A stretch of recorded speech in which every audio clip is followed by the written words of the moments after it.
Le Parrain est un film qui possède tout le potentiel d'une œuvre utilisable en philosophie. Brutal, violent, il met en avant le meilleur et le pire de l'humanité tout en développant des questions générales sur la vérité, la liberté et la culture. Sur ce dernier point justement, la scène d'ouverture, rien qu'elle, donne à voir les oppositions culturelles qui se dessineront tout au long du film. Comment les migrants italiens ont-ils fait leur place dans l'Amérique du milieu du XXe siècle ? Les Corleone ont des racines italiennes, disons, évidentes.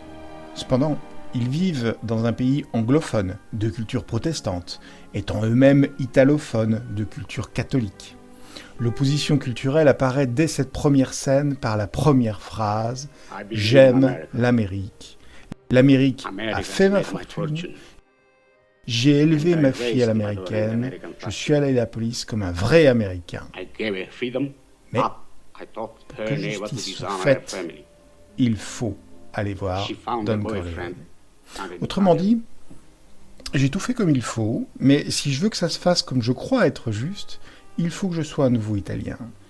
Mais ce n'est pas si simple, car les cultures sont déjà englobées l'une dans l'autre. Tout italien qu'il soit, ces personnages ont vécu ce que l'on appelle l'acculturation, le fait d'adopter progressivement la culture du lieu dans lequel ils ont migré. De plus, la suite du film nous montrera que la culture dite américaine n'est sans doute pas si évidente que cela. La culture irlandaise du chef de la police, la culture de Vegas, différente de celle de New York, etc. Dans ce film, vous avez donc un condensé de ce qu'est la culture, un ensemble divers, un mélange faisant finalement unité, mais toujours à même de se distinguer d'une personne à l'autre, distinguant ainsi la culture comme marque d'appartenance à un groupe humain et la culture comme étant ce qui définit chaque être humain. Mais revenons à cette scène d'ouverture. On retrouve trois grands principes de la culture dans son sens universel, à savoir autour des échanges. Échanges marchands, symboliques et affectifs. Les échanges marchands d'abord. Le croque-mort achète l'aide de Don Corleone. Il accepte de faire n'importe quoi en échange d'une vengeance. Notez bien qu'il ne sait pas du tout si cet échange sera ou non équitable. À ce stade, il peut très bien lui être demandé plus tard de tuer pour le don. Le contrat oral qu'il signe ici est clairement inégal. Il vend un acte inconnu à venir contre un acte connu et délimité dans l'action et dans le temps. Mais même s'il peut paraître perdant, finalement il n'aura qu'à faire son métier avec le corps de Sony, il n'en reste pas moins l'acteur d'un échange marchand. Les échanges symboliques aussi. La posture du demandeur face au don est parfaitement symbolique. Il y a littéralement un rituel établi, imposé par le parrain lui-même pour que les places de chacun soient bien définies. Les gestes, les paroles, le fait que le demandeur soit debout, le parrain assis, la place de Tom Hagen qui donne un verre au moment opportun, etc. Tout cela relève d'une codification symbolique qui ne peut être pleinement comprise que par ceux qui en sont culturellement imbibés. Les échanges affectifs, enfin. Le croque-mort pleure, le parrain se montre froid, la demande elle-même relève d'un affect.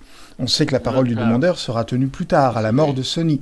Les sentiments sont forts, et chaque échange marchand, ou symbolique, est aussi teinté d'une connotation affective, jusqu'au chat, affectueusement caressé par le don.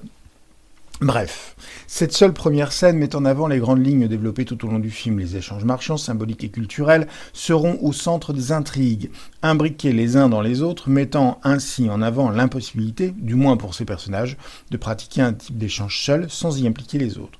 Tous les échanges sont marchands, finalement, ici. Mais, de manière plus générale, la culture mise en avant ici est aussi celle des grandes familles mafieuses qui mettent en exergue leurs qualités affectives et symboliques, mais qui ne sont fondées que sur le fondement marchand. Sur l'ensemble du film, on va trouver la possibilité de lier des passages à des textes ou des pensées philosophiques. C'est en cela qu'un tel film permet d'enrichir sa propre culture générale et fournir des exemples pertinents dans une dissertation. Je vais donc vous proposer ici quelques exemples autour de manière générale de la question de la culture, autour aussi de la question de l'art et de la technique, les échanges, marchands ou non, ayant déjà été traités dans une première partie. Intéressons-nous d'abord à un texte que vous connaissez, celui de Maurice Merleau-Ponty dans La phénoménologie de la perception, paru en 1945, puis réédité dans les éditions Tell de Gallimard en 1976. Merleau-Ponty nous dit « Tout est fabriqué, et tout est naturel chez l'homme, comme on voudra dire, en ce sens qu'il n'est pas un mot, pas une conduite, qui ne doivent quelque chose à l'être simplement biologique et qui, en même temps, ne se dérobent à la simplicité de la vie animale.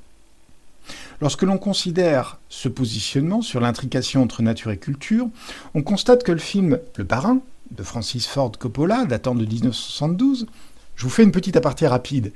Vous devez, dès lors que vous citez pour la première fois une œuvre, en donner le titre, l'auteur et l'année, à minima.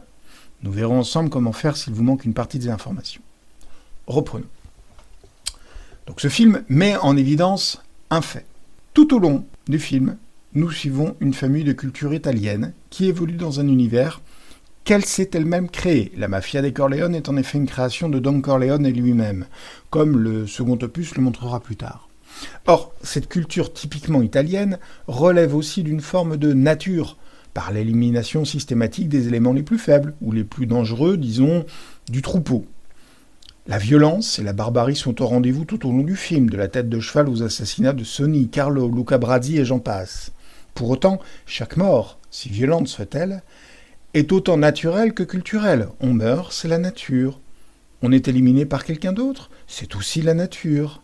Mais on meurt d'une certaine façon, avec un certain art, disons, à cause de certains outils. Ce qui là est purement culturel. Dans Le Parrain, rien de ce qui est culturel n'est pas en même temps naturel, et inversement,